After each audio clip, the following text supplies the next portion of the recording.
បើយើងនិយាយអំពីរបស់តែមួយប៉ុន្តែមានអានុភាពដល់ទៅ4រឿងវាចេញតែប្រភេទសម្រិតលេខ1ចេញគឺគ្មានវត្ថុណាដែលមានអានុភាពស្មើនឹងប្រភេទក្លឹមវើក្លូតគឺរោពុំមានឡើយបើយើងនិយាយទៅតាមជំនឿនៃមរតកដូនតាខ្មែរហើយសម្រាប់ឱកាសថ្ងៃនេះខ្ញុំបាទត្រាដែលជាស្ថាបនិកនៃគ្រឿងខ្មៅអង្គរក៏សូមធ្វើការដាក់បង្ហាញនៅលើតួអង្គនាគប្រក់ព្រះសម្មាសម្ពុទ្ធជាម្ចាស់ដែលជារចនាបថសិល្បៈរបស់ខ្មែរដែលសាងឡើងអំពីប្រភេទក្លឹមវើក្លូតហើយបើយើងនិយាយអំពីក្លឹមវើក្លូតទៅតាមជំនឿនៃមរតកដូនតាខ្មែរយើងគឺមានអានុភាពដល់ទៅ4រឿងទី1គឺអានុភាពខាងស្វិតដែលអាចបញ្ជានៅលើសត្វណាដែលកាចមនុស្សណាដែលកាចមិនឲ្យមកជួបប្រសពនៅលើផ្លូវដែលយើងកំពុងតែធ្វើដំណើរប៉ុន្តែបើសិនជា100វាអាចនឹងមានមួយដែលកើតចេញអំពីកម្មដែលយើងបានប្រព្រឹត្តក្នុងបាណាតិបាតពីអតីតមកមានកម្លាំងហុចផលក្នុងពេលបច្ចុប្បន្ននេះធ្វើឲ្យមនុស្សឬក៏អមនុស្សឬក៏សត្វណាដែលកាចមកវាប្រហារនៅលើរាងកាយរបស់យើងក៏ធ្វើឲ្យរាងកាយរបស់យើងស្បែករបស់យើងស្វិតឆ្អឹងរបស់យើងរឹងមាំមិនមានរបួសស្នាមដោយសាររឿងទាំងអស់នោះមកវាប្រហារនៅលើរាងកាយរបស់យើងបានណាពុកម៉ែបងប្អូនហើយអានុភាពទី2គឺរិទ្ធអំណាចតេជះបងប្អូនខ្លះបរិបូរទៅដោយចំណេះដឹងបរិបូរទៅដោយសេចក្តីក្លាហានហ៊ានតតាំងគ្រប់ឧបសគ្គទាំងឡាយ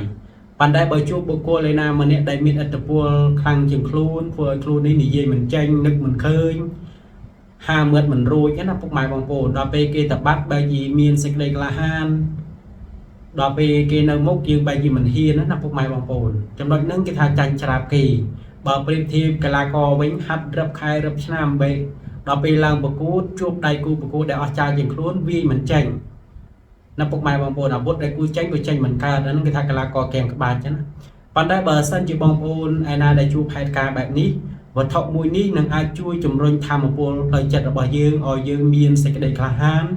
ហ៊ានគិតហ៊ានធ្វើនៅលើអ្វីដែលយើងយល់ថាត្រូវហើយអានុភាពទី3ការពារនៅលើរឿងចម្បាំងរៀងជល់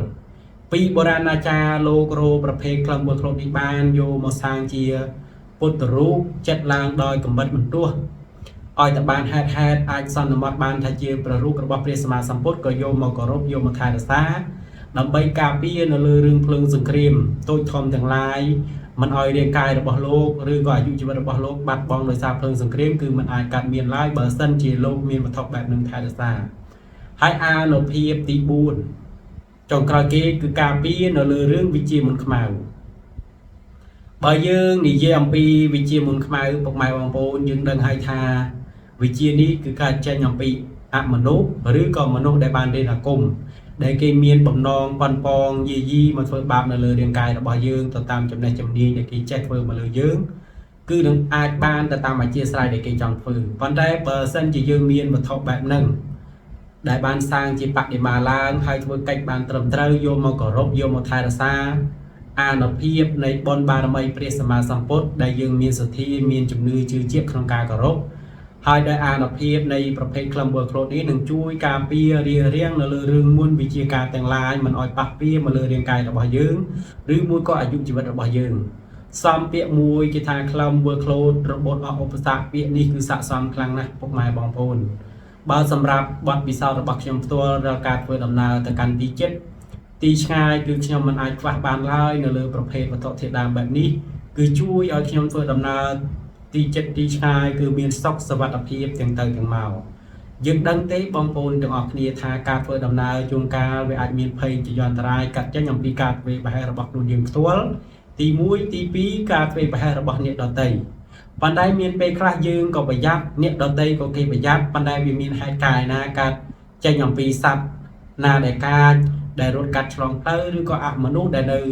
តាមវិថីដងផ្លូវដែលយើងកំពុងតែធ្វើដំណើរណាពុកម៉ែបងប្អូនប៉ុន្តែរបស់នេះគឺមានអានុភាពអាចបញ្ជានៅលើរឿងទាំងអស់នោះមិនឲ្យជួបប្រសពនៅលើផ្លូវដែលយើងកំពុងតែធ្វើដំណើរបាននេះជាអានុភាពនៅលើប្រភេទក្លឹមវើក្លូតណាពុកម៉ែបងប្អូនទាំងអស់គ្នាហើយសម្រាប់ការចែករំលែកនេះខ្ញុំបាទធ្វើដើម្បីស្វែងរកបងប្អូនអ្នកដែលមាននិស្ស័យនៅលើតួអង្គដែលខ្ញុំកំពុងតែដាក់បង្ហាញផងហើយក៏ជាចំណេះដឹងមួយចែករំលែកទៅកាន់បងប្អូនទាំងអស់គ្នាដែលមានវត្ថុធាតុដើមបែបនេះ គួរនឹងរក្សាទុកឲ្យបានល្អជាពិសេសរាល់ការធ្វើដំណើរទៅកាន់ទីជិតទីឆ្ងាយគួរនឹងដាក់តាមខ្លួន